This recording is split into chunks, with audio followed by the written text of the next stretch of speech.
estaba siendo usado por Dios. El Dios de la Biblia estaba permitiendo que su pueblo cayera cautivo en manos de un rey pagano. Así como nosotros en el siglo XXI, cuando nosotros nos rebelamos a Dios, cuando rechazamos sus leyes, caemos en la cautividad otra vez del pecado, de la idolatría, de la ignorancia, de los amigos que corrompen nuestro carácter, las malas amistades, etcétera, etcétera. Y es lo mismo y se repite exactamente en la forma que se llevó a cabo en el Antiguo Testamento. Nabucodonosor deporta a casi más de la mitad de las personas, más de 100,000 personas se las llevó cautivas, deportadas a Babilonia. Babilonia se encontraba entre Jerusalén e Irak, porque Irak actualmente es Babilonia, como 900 kilómetros. Había como 900 kilómetros, imagínense nomás ese camino, ¿verdad?, en el que hicieron todos los deportados. Y durante este tiempo gobernaba en Jerusalén un rey llamado Joacim, en Judá. Y este rey se había rebelado contra Dios y Nabucodonosor lo dejó en Jerusalén como un títere. Ahí se quedó Joacim gobernando, pero ya estaba bajo el estado, ¿verdad?, Jerusalén de Babilonia. Los judíos pierden totalmente desde este momento, escúchenme muy bien, desde la invasión de Nabucodonosor a Babilonia, a Jerusalén, en el año 606, 605 a.C., hasta 1948, los judíos no volvieron casi 2000 años a poder tener ni religión, ni sacrificios, y no podían hacer absolutamente nada. Entonces, a este periodo, desde la cautividad babilónica hasta más o menos cuando Cristo regrese, se llama en la Biblia el tiempo de los gentiles. Estoy dando un poco de trasfondo teológico para que tengamos un buen cimiento y un buen fundamento. Cuando tú veas en Lucas 21, hasta el tiempo de los gentiles, es el tiempo, los gentiles somos los que no somos judíos étnicamente. Somos judíos, dice Romanos 2, en el momento que recibimos a Cristo, porque tenemos la semilla de Cristo, y todos los que son de Abraham, somos hijos de Abraham. Gálatas capítulo 3, capítulo 4. Entonces no somos judíos de nacimiento, somos judíos simplemente porque la palabra judío viene de Judá, que significa alabanza. Somos los que realmente comenzamos a alabar a Dios en espíritu y en verdad. Entonces, en 1948, los judíos regresan a Israel, por primera vez cuando se les permite a través de la Liga de las Naciones regresar, y desde entonces Israel se convierte en un estado independiente, libre y soberano ante todas las naciones. Pero en el 48 regresaron como nación, pero no han podido desde el 48 hasta nuestros días regresar a sus sacrificios. Porque lo que era el templo judío quedó sepultado por el rey Herodes, cuando ahí se construyó lo que Herodes reconstruyó, ahí quedó, y vinieron los musulmanes en el año 606 después de Cristo y construyeron arriba del templo que era de los judíos, que consideraban el lugar santísimo, construyeron la mezquita de Omar, o la gran cúpula de la roca. Cuando tú vas a Jerusalén, es una cúpula dorada grandísima, que los musulmanes también la reclaman como propiedad de ellos y como lugar santo. Entonces los judíos dicen que ahí está, debajo del cimiento de la cúpula de la roca, el templo de Jerusalén. Solamente que se imaginan ustedes, si los judíos quieren recuperar ese lugar, vendría una tercera guerra mundial. Entonces, en 1967, la guerra de los 6 días, el general Moshe Dayan ocupó otra vez Jerusalén y recuperaron Jerusalén. Pero las Naciones Unidas le sugirieron en aquel tiempo a Israel que dejaran la cúpula de la roca en las manos de los musulmanes, porque si no vendría otra guerra inmediata. Entonces, desde aquel tiempo hasta nuestros días, si tú vas a Jerusalén, los que hemos ido, cuando entramos al Muro de los Lamentos, es la única parte, la muralla de los lamentos. Al terminar el Muro de los Lamentos comienza la propiedad de los musulmanes. Es la única parte que les permitieron a los judíos tener como propiedad.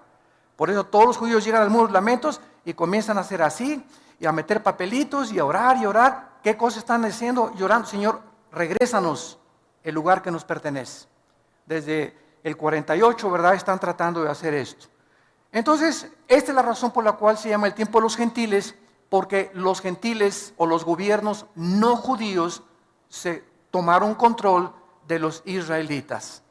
Entonces, el tiempo de los gentiles va a terminar hasta que Cristo regrese, porque hasta que Cristo regrese, los judíos no van a poder tener completa libertad de sus sacrificios, y aunque se está tratando de reconstruir el templo, y lo van a hacer de acuerdo a la Biblia, según de Tesalonicenses 2, Apocalipsis capítulo 11, no van a poder establecer como lo tenían anteriormente, con todo el sacerdocio levítico que ellos reclaman continuar llevando a cabo.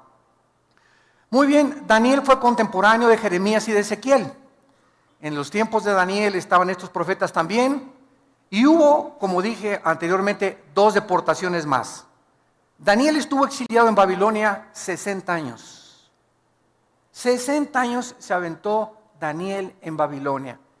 Después vinieron los medos persas, la película de los 300, no sé cuántos de ustedes la vieron, donde los persas, ¿verdad?, quieren invadir Grecia, y entonces se forma un grupo de 300 macedonios entrenados para detener en la batalla de las Termópilas, se llamó, a más de miles y miles los sobrepasaban los persas, hasta que finalmente los persas conquistaron totalmente, ¿verdad?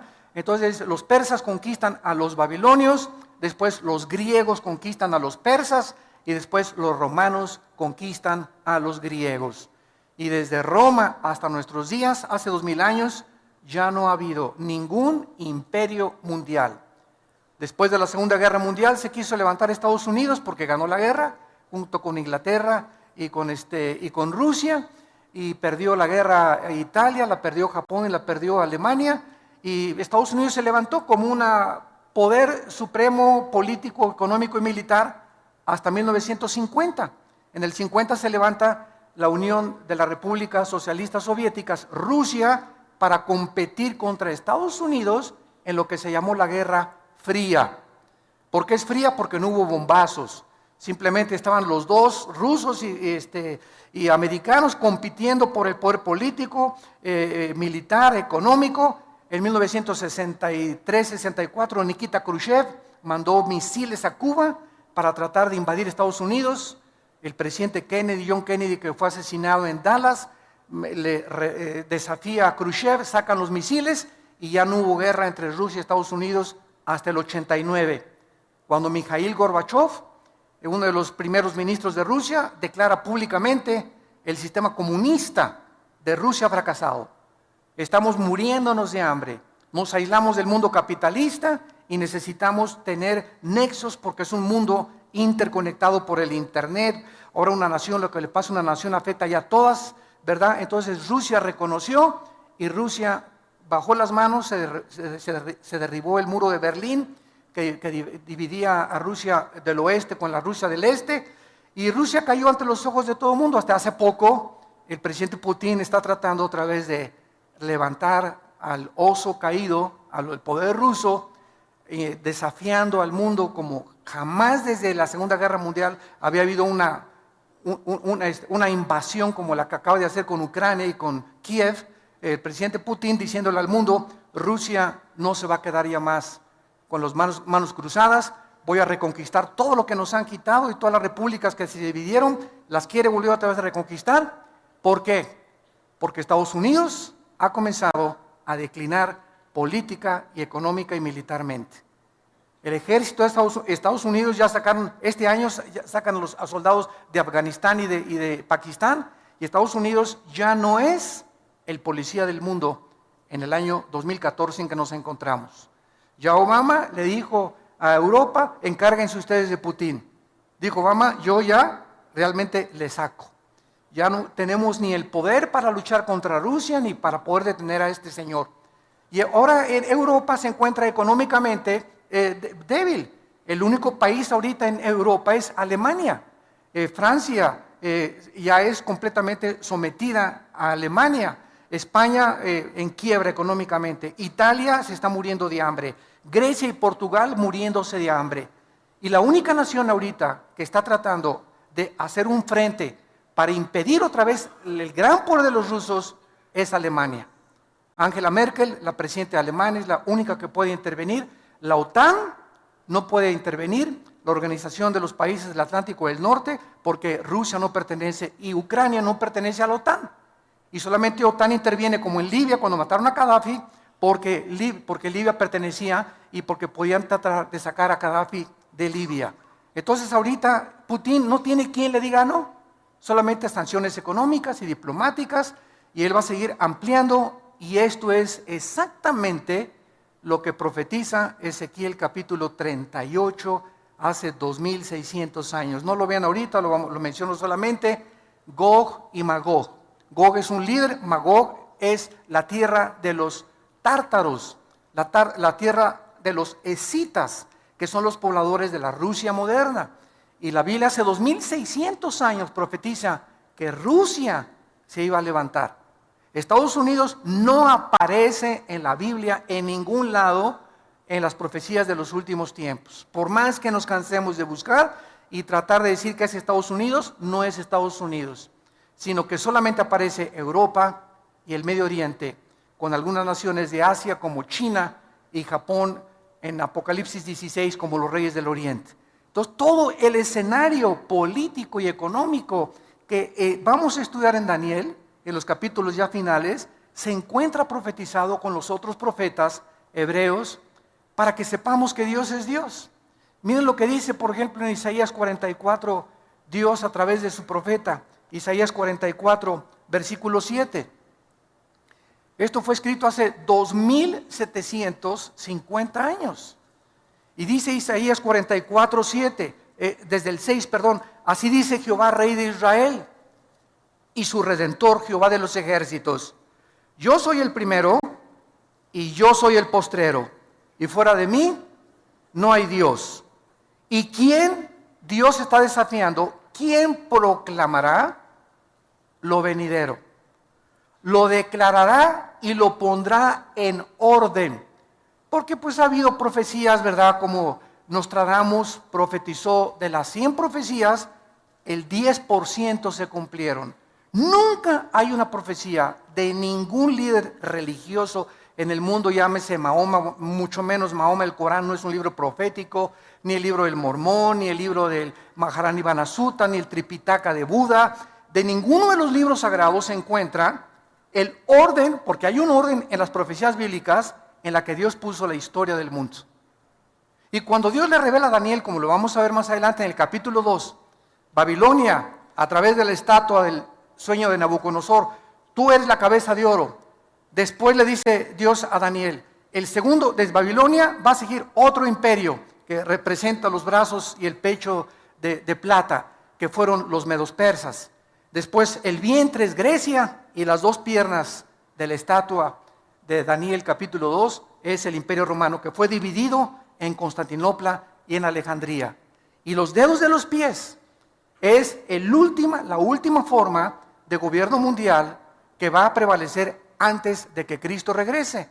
Y estos 10 dedos de la estatua, vean ustedes que descienden de las dos piernas de la estatua de Nabucodonosor. Todo esto lo vamos a ver con mucho más detalle. Entonces, estos 10 dedos son 10 gobiernos que van a provenir del antiguo imperio romano y que son los gobiernos de donde, de acuerdo a Daniel 7, surgirá el futuro dictador mundial que es el anticristo. Entonces, Dios puso en orden los imperios tal como la historia lo ha visto. Babilonios, persas, griegos, romanos, y desde Roma, hace 2000 años, no ha vuelto a surgir un imperio. Hitler quiso tratar de conquistar y no conquistó nada más que Checoslovaquia y Polonia y algunas cosas, pero ahí vino la guerra y le impidieron que el nazismo, el Partido Nacional Socialista, se expandiera. Entonces, vemos que es increíble la exactitud de las profecías bíblicas, porque como dice Dios, ¿quién otro? Para que alguien sepa el futuro con tantos detalles, solo Dios lo puede hacer. Y continúa diciendo, ¿quién lo proclamará y lo declarará y lo pondré en orden delante de mí, como yo hago yo desde que establecí el pueblo antiguo? Lean Génesis, ¿qué le dijo Dios a Abraham? Abraham, van a ir a Egipto y van a ser 400 años cautivos. Se cumplió al pie de la letra. El pueblo judío, de acuerdo a la historia, a la arqueología y a la paleontología, ¿verdad? Y a la antropología dan testimonio que las profecías, que la historicidad, que la geografía de la Biblia no son cuentos de hadas, ni son los superhéroes, ni Superman, ni Aladino y la lámpara maravillosa. La Biblia está respaldada por la arqueología, la paleontología, la antropología, la historia, la geografía. Nos da fechas, la Biblia nos da los nombres de los reyes que prevalecieron en el tiempo en que la Biblia fue desarrollada. Y todo esto, ¿verdad?, para que nos demos cuenta de algo. Las evidencias aquí están. ¿Quién es un ateo? Un ateo no es una persona que no tenga evidencias. Las evidencias ahí están y las puedes buscar, y esto te da testimonio de que esto es sobrenatural. El problema del ateísmo no es eso, el problema del ateísmo es su moral. Cuando llegan a la irracionalidad, como va a ser el próximo mensaje que vamos a compartir, la locura del ateísmo en el World Trade Center, creo que es el mes que entra, ahí voy a compartir. El ateísmo tiene una base: la nada produjo todo. Esa es la raíz del ateísmo y de la evolución. Tu maestro en la universidad, dile: oye, la nada, para ser ateo tú tienes que creer algo, que la nada produjo la creación. Y cuando la nada ha producido algo, la nada no produce nada. El mismo Carlos Darwin, Carlos Sagan, que eran ateos, estuvieron de acuerdo. Stephen Hawking, que es el más grande físico matemático actualmente en Inglaterra, reconoce, aunque no reconocen a Dios, que todo tuvo un principio. Entonces, si dicen que fue una explosión en el universo, bueno, ¿quién produjo la explosión? ¿Batman? ¿O Robin, su compañero? ¿O el hombre araña? ¿Quién produjo la explosión? Ahora la materia, ok, si fue una explosión de rocas, fueron puras rocas. ¿De dónde salió el pensamiento? Virgen del Socorro. La conciencia. ¿De dónde? ¿Quién formó el código genético hereditario de cada persona? ¿Quién formó a un chango para que trajera una changa? ¿A un jirafo para que tenga una jirafa? ¿A un hipopótamo para que tenga una hipopótama? ¿A un rinoceronte para que tenga una rinoceronta? Cada cosa con su hombre y hembra, hombre y hembra, hombre y hembra. Digo, esto es absurdo completamente, creer que por accidente, a través de millones de años, surgió la creación. El necio dice en su corazón: no hay Dios, dice el Salmo 14. Entonces Dios nos muestra, ¿verdad?, que Él lo ha hecho desde el principio para que el que tenga sed, que venga y que beba del agua. Si tú estás cansado de tu ateísmo, de tu vida de amargura, de desorientación, de confusión, de crítica, el odio que traes en tu corazón que el mundo nos ha producido, de tantas desilusiones, traiciones, tanta hipocresía que nos rodea, vengan a Cristo. Ven a Jesús y ve en esa cruz lo que Dios dice en la Biblia, que Él te ama, que Él dio su vida por nosotros y que solo Él puede sanarnos las heridas que el mundo nos ha hecho, nuestra familia, nuestros amigos cercanos, y que nos va a seguir haciendo. Estamos en un mundo de sufrimiento donde Dios ha dado la libertad a los seres humanos para que podamos hacer el daño que nos hemos hecho. Si Dios restringiera la libertad e impidiera que esa bala matara a ese niño y que ese camión que se echó en reversa atropellara a esa niña y que el tsunami no matara tantas cosas, si Dios interviniera para detener el mal, entonces ya no habría libertad ni libre albedrío. Entonces no es Dios, ¿verdad?, el de las tormentas, estas cosas. Somos nosotros lo que nos hemos hecho los unos a los otros, para darnos cuenta que el diagnóstico que la Biblia tiene acerca de la raza humana es el diagnóstico que la experiencia, la psicología y las terapias de todas las formas que hemos tratado de arreglar esto, es la verdad. El ser humano es un ser humano caído, pecador, sin esperanza, sin luz, más que la que Cristo le pueda proporcionar. Muy bien, vamos a ver a continuación que esta profecía en Jeremías capítulo 25, esta profecía fue anunciada por Jeremías de que los babilonios iban a entrar a Jerusalén y por la rebelión del pueblo de Dios iban a ser cautivos. Dice Jeremías 25, versículo 8: por tanto, así dicho Jehová de los ejércitos, por cuanto no habéis oído mis palabras.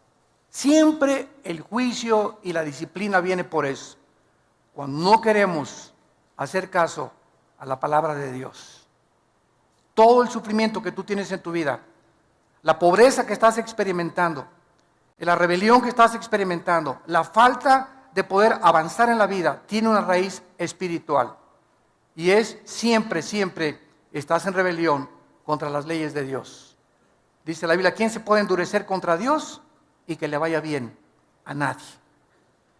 He aquí enviaré y tomaré a todas las tribus del norte, versículo 9, dice Jehová, y a Nabucodonosor, ahí está, rey de Babilonia, mi siervo, y los traeré contra esta tierra y contra sus moradores y contra todas estas naciones en derredor, y los destruiré y los pondré por escarnio y por burla y en desolación perpetua. Y haré que desaparezca de entre ellos la voz de gozo, la voz de alegría, la voz de desposado, la voz de desposada, ruido de molino y luz de lámpara. Toda esta tierra será puesta en ruinas y en espanto y servirán. Estas naciones hasta determina la cantidad de años. Las servirán a Babilonia 70 años. Cuando Daniel tenía ya como unos 70, me imagino 75, 80 años de edad, Daniel, después de Babilonia, sirvió al imperio persa, Daniel, siempre como oficial, con un rango muy elevado, porque le reconocieron siempre que era más inteligente que los brujos y los astrólogos y que los magos y que los caldeos. Daniel, como a los 75, 80 años de edad, descubre esta profecía de Jeremías, que a los 70 años Dios los iba a libertar. Se iba a acabar el exilio de los babilonios, porque estuvieron como 60, 70 años deportados, completamente lejos de su país, sin tierra, sin templo, sin ninguna propiedad, completamente aislados del mundo. Y entonces Daniel dice, estamos cerquita de los 70 años, y cuando llegamos al capítulo 9 y 10 de Daniel, ¿qué hace Daniel? Cuando descubre que el tiempo está cerca para que ellos regresen a Jerusalén, Daniel se pone a orar y a ayunar durante 3 semanas. Y es cuando se desata la guerra cósmica que vamos a ver también, cuando un ángel de Dios baja del cielo a traerle a Daniel la respuesta de qué iba a pasar, cuál era el futuro de la ciudad de Jerusalén y de los santos de Dios. Y un principado satánico, en aquel tiempo era el imperio persa, que impide que el ángel de Dios le lleve este mensaje a Daniel, y se hace una guerra en el cielo mientras Daniel está orando. Vamos a aprender también en el libro de Daniel que la oración desata la guerra cósmica. La oración es un estado de guerra. Cuando tú caes de rodillas y cuando te pones a orar, estás mandando misiles, metralleta, K-47, Uzi, balazos, ¿verdad? Estás comenzando a bombardear el mundo invisible espiritual, estás comenzando a abrirte cancha, estás comenzando a proteger a tus hijos, a tu familia, a tu negocio. Siempre que oramos, comenzamos a entrar en una guerra sin que nos demos cuenta, pero el libro de Daniel nos corre las cortinas y nos muestra que cuando oramos, entramos en guerra espiritual. Entonces ya, ¿verdad? Lo vamos a ver más adelante. El ángel ya le trae el mensaje a Daniel y le explica ya en Daniel 11 y 12, que son los últimos capítulos de Daniel, lo que va a pasar en el futuro con Jerusalén. Ya se profetiza el anticristo en el capítulo 7, 8, 9 y el 10 y el 11, cómo es el anticristo, el carácter del último dictador mundial y lo que va a pasar antes de que Cristo regrese. Es un libro maravilloso, Daniel. Muy bien, vamos a ver ahora en Daniel algunas doctrinas como introducción. Los temas que se tratan en este libro son 8 principalmente, 8 temas doctrinales. Número 1, Daniel establece sin lugar a dudas la soberanía de Dios. Dios es soberano. En este libro se afirma el gobierno supremo, absoluto y poder de Dios sobre todos los gobiernos humanos. Dios pone y Dios quita reyes. Dios avergüenza y Dios humilla a los dictadores y Dios les da oportunidad como a José Stalin, como a Benito Mussolini, como a Hitler, como a Saddam Hussein, a muchos de ellos, otro presidente sudamericano que se acaba de morir también, les da oportunidad que lo hagan, para que nosotros nos demos cuenta de qué forma tan grande es la idolatría del ser humano hacia el ser humano. Hacemos como los césares romanos, Los césares romanos se proclamaron dioses y el pueblo los adoró como dioses. Dios mío, tú te niegas a adorar al Dios verdadero y adoras al cantante fulano de tal en la televisión. Y las muchachas hasta se desvisten y están dispuestas hasta perder su virginidad por ese ídolo cantante. Es un Dios para ellas. Y si no tenemos a un Dios cantante, lo tenemos en el deporte, lo tenemos religiosamente, ¿verdad? Y viene el representante de una religión y lo adoran como a un Dios. Y cuando los apóstoles comienzan a ser enviados al mundo, ¿se acuerdan ustedes en el libro de los Hechos? Y la gente se acercaba con Pablo y con Pedro y se hincaban y les querían besar la mano. ¿Qué decían los apóstoles? Párense, nosotros somos hombres igual que ustedes, adoren a Dios. Pero no lo hemos aprendido y seguimos, ¿por qué? Porque nos gusta la adoración. ¿A quién no le gusta que lo exalten, que le aplauden, que se hinquen delante de ti, que te besen la mano, ¿verdad? ¿A quién no le gusta eso? ¿A quién no le gusta sentirse atraído y reconocido donde quiera que tú vayas? Es la naturaleza pecaminosa del ser humano. Y cuando los hombres de Dios, ¿verdad?, entramos a ese mundo donde la gente, mucha gente, usted no se imagina, yo tengo gente que ha ido a Sudamérica, que se acercan conmigo y se hincan delante de mí por ignorancia, porque creen que somos, me dicen padrecito, ¿verdad? O tantas cosas que le dicen a uno, ¿verdad?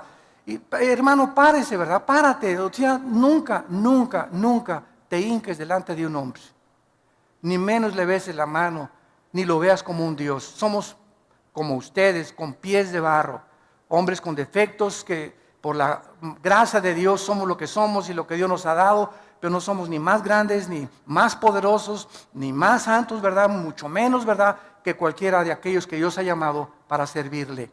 Pero es la tendencia del ser humano. Ves un artista y te le hincas y ves y llegas y mi autógrafo, ¿y para qué esta cochina firma, hombre? Se va a ahorrar con el tiempo. Pero así somos, ¿no? Nos encanta eso, porque lo traemos por la naturaleza humana. Entonces Dios nos muestra en la Biblia que Él es soberano, que Él tiene el poder sobre todo. Daniel sirvió bajo los más poderosos imperios de la historia. Sin embargo, aunque todos estos imperios surgieron, ¿se acuerdan de los jardines colgantes de Babilonia? Que se consideraron una de las 7 maravillas del mundo por el rey Nabucodonosor. Cuando Saddam Hussein, en 1985-86, mandó un premio de $5 millones para que algún ingeniero con experiencia en la agronomía y en la cuestión hidráulica pudiera reconstruir los jardines colgantes de Babilonia. Ninguno pudo con la tecnología del siglo XXI, pero se consideraron una de las 7 maravillas del mundo. Fueron imperios, las murallas de Babilonia eran impresionantes, 40, 50 metros de alto, como 10, 15 metros de ancho, y era una cosa, bueno, todavía con Saddam Hussein en la ciudad de Tsilá, que está cerca de Bagdad, está todavía los restos ahorita, cuando llegaron los norteamericanos con los ingleses y los franceses a sacar a Saddam Hussein, entraron y se sentaron en el palacio donde se sentó el rey Nabucodonosor. Las paredes todavía hay ruinas, ¿verdad?, de las cosas arqueológicas, la diosa de Ishtar que adoraban y todo el paganismo y una magnificencia impresionante. Sin embargo, el Dios de la Biblia no cambia. El hombre surge y el hombre cae. Los presidentes surgen y mueren. Los sabios surgen y mueren. Las naciones surgen y se derrumban, pero Dios no cambia. Él es el mismo ayer, hoy y por los siglos. Cuando nosotros lo servimos, sabemos que servimos al Dios de la Biblia.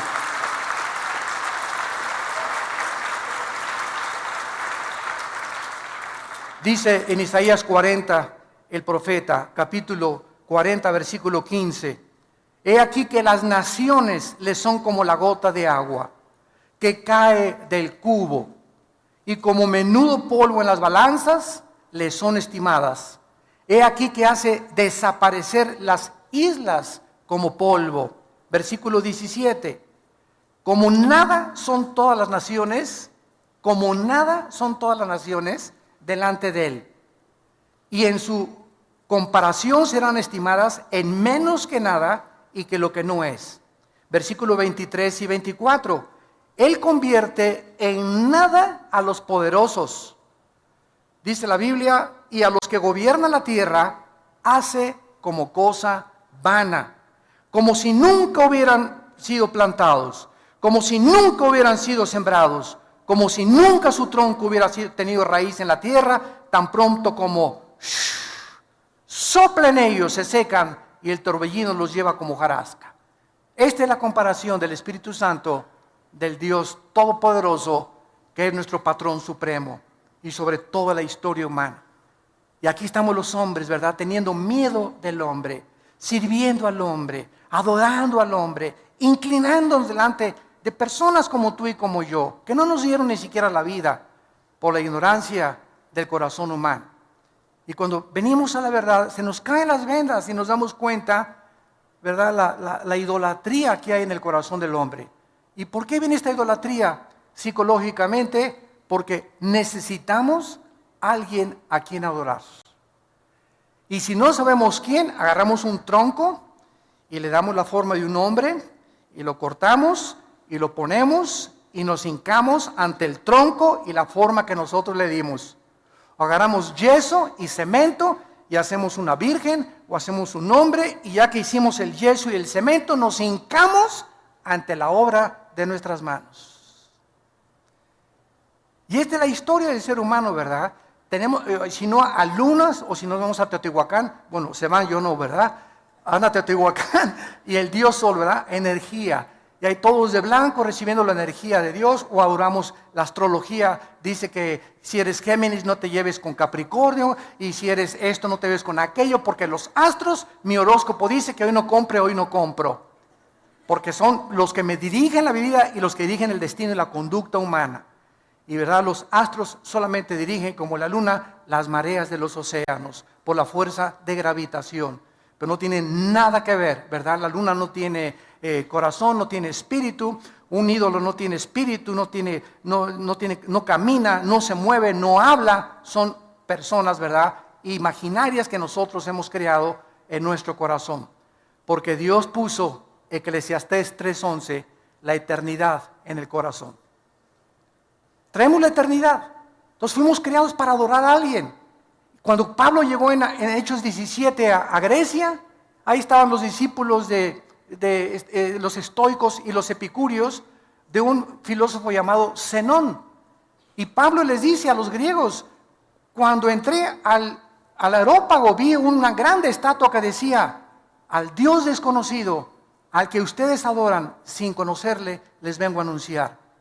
Los griegos fue una civilización en el tiempo de la filosofía de oro, 150, 200 años antes de Cristo, que buscaban la verdad.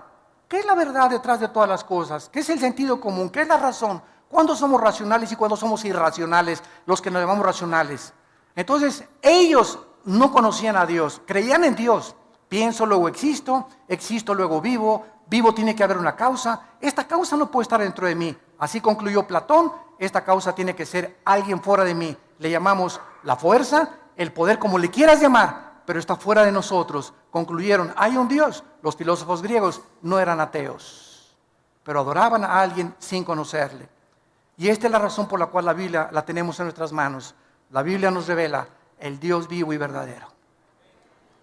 Y por eso seguirá siendo el tema más controvertido, el libro más atacado, más burlado, y donde vamos a encontrar la única verdad absoluta que nos rodea en la corta vida que Dios nos ha dado. Vemos en segundo lugar el tema de la pecaminosidad y la arrogancia del ser humano en el libro de Daniel. Vemos la pecaminosidad y el orgullo tan grande, el tamaño de la Torre de Babel que tienen los gobernantes, principalmente los artistas, deportistas y tal vez hasta tu suegra, ¿verdad? O tu esposo, o tu esposa, o muchachos. Hace poco que prediqué en la Iglesia del Norte, di un mensaje sobre las evidencias tremendas de la existencia de Dios. Llegó una muchacha como de 19 años, al acabar el mensaje se acercó y me dice: ¿usted cree que sabe todo, verdad? Me dice, no, para nada. Me dice, lo que usted dice, la primera y la segunda ley de las termodinámicas es una aberración. Le dije, sí, ¿por qué? ¿Qué dice la primera y la segunda ley de la termodinámica? Y me dice, no, Chepo, me dijo mi maestro, Le dijo, bueno, mira, cuando quieras discutir algo, ven una muchacha de 19 años, pero con una arrogancia. O sea, le dije, mira, si tú quieres aprender, ven y dime, ¿sabes? No entendí esto, explíquemelo, por favor, con mucho gusto. Pero traes un orgullo, le dije a tu edad, que si no tienes ni el conocimiento y te pones al brinco, ¿verdad? Es como si yo llego con Einstein y le digo, señor Einstein, no entiendo su fórmula E igual a mc al cuadrado, es usted un loco. Entonces me va a decir, Einstein, estás más loco porque no haces ni lo que estás diciendo. Pero lo vemos en los niños, lo vemos en los jóvenes, lo vemos en los profesionistas, lo vemos en cualquier nivel. Somos bien orgullosos. Los hombres, que mi esposa no me diga nada porque, acuérdate que soy Juan Camaney. Y tú que me tienes que decir, ¿verdad? Métase, póngase a lavar la ropa y cállese y ahí se acuesta. Y ahí me espera cuando llegue la noche, le caigo con el salto del tigre. Y así somos, ¿verdad? Bueno, los cristianos éramos arrogantes, déspotas, tratando a la esposa como si nada, los ricos humillando a los pobres, aprovechándose de los pobres, los tribunales y los magistrados demandando al que no tiene dinero, los presidentes, lo último que les interesa es el pueblo, ¿verdad? La mayoría, no todos, tratando de oprimir más, llevarse lo que se pueda llevar. Y esa es la historia del ser humano. El pecado es lo que ha hecho esta arrogancia contra el Dios del cielo. En tercer lugar, vamos a ver la guerra espiritual cósmica, que ya vimos hace unos momentos, en la que descubrimos que nos encontramos en un mundo invisible espiritual, donde hay poderes malignos espirituales, que les llaman fantasmas, ánimas en pena, en Guanajuato les llaman, espíritus, ¿verdad? Y el mundo sigue cuando la ciencia no puede penetrar lo sobrenatural, no hay explicaciones, no pasa en la televisión, pues aquí se hizo un espiritismo, dice que estaba endemoniado, y están viendo que hay una muchacha revolcándose y que se hace la cara así como desatornillador y los ojos chuecos se le vuelven para otros lados, pues dice que está endemoniada, pues si no está endemoniada, ¿qué es? Trae al mejor médico, entonces que me explique qué es entonces, ¿que tiene dolor de cabeza? El dolor de cabeza hace que se le enchueque la cabeza y que se le salga la lengua como y que hable con otra voz. Digo, ahí están viendo y no reconocen que es algo sobrenatural, pero su orgullo médico y científico le impide al mundo reconocer la luz y la verdad. En cuarto lugar, la veracidad de la palabra de Dios. Ningún otro libro de la Biblia contiene tantas profecías cumplidas y probadas a través de la historia, como vimos a través de la arqueología, paleontología, antropología, geografía, porque se profetiza el surgimiento y la caída de los más grandes imperios mundiales: Babilonia, Medo-Persia, Grecia y Roma. Aquí lo encontramos en el libro de Daniel. En quinto lugar, vamos a encontrar el tema doctrinal del surgimiento del anticristo. El libro de Daniel es el único libro de toda la Biblia que nos enseña de dónde surgirá el anticristo.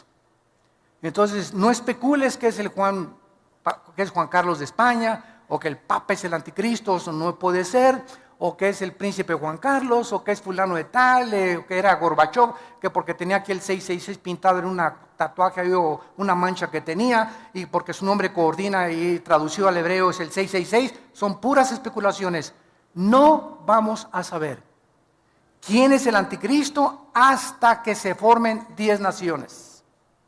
5 de Europa y 5 del Medio Oriente. Oigamos que hay un tratado entre el Medio Oriente y Europa. Qué interesante que Estados Unidos ya se salió de la ecuación, tal como la Biblia lo profetizó. Ni Rusia ni Estados Unidos ocuparían la supremacía militar y política antes de que Cristo regresara. El poder recaería antes de que Cristo regrese, no en una nación, en 10 naciones, simbolizada por los dedos de los pies de la estatua de Nabucodonosor. Y de esas 10 naciones, ya que se une el Medio Oriente con Europa para tratar de frenar la invasión que se profetiza en Ezequiel 38 de Rusia contra Israel, entonces ya que se forman estas 10 naciones, que van a surgir 5 de Europa y 5 del Medio Oriente, entonces de entre esas 10 naciones, Daniel 7, va a surgir, le llaman un cuerno pequeño, que es el anticristo. El anticristo va a derribar a 3 de estas naciones. Van a quedar 7 naciones. Y Apocalipsis 17 dice que al anticristo será el octavo. Entonces, hasta que no veamos eso, no podemos especular ni decir que el anticristo es este o que es aquello.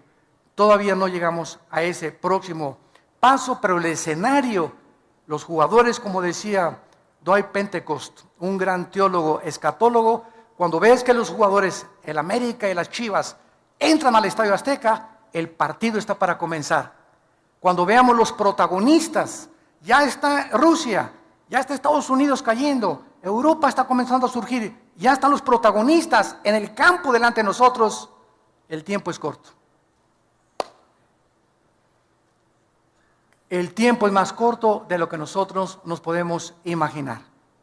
Se menciona que este hombre, el anticristo, será un hombre poseído completamente por Satanás. Aunque no es Satanás el que está dentro de él.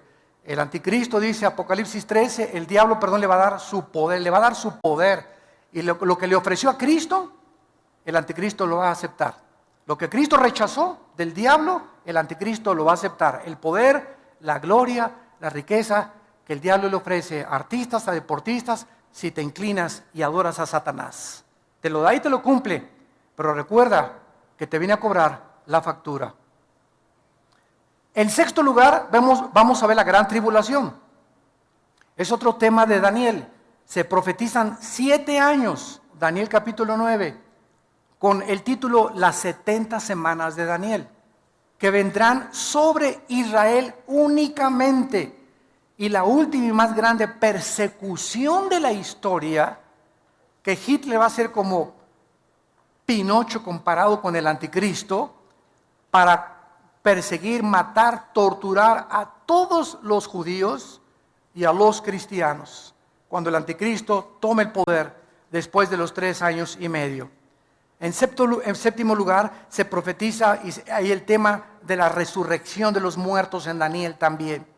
Se profetiza que muchos muertos que actualmente creemos que ya les llevamos flores y son huesos, van a volver a vivir. En Daniel 12, versículo 2.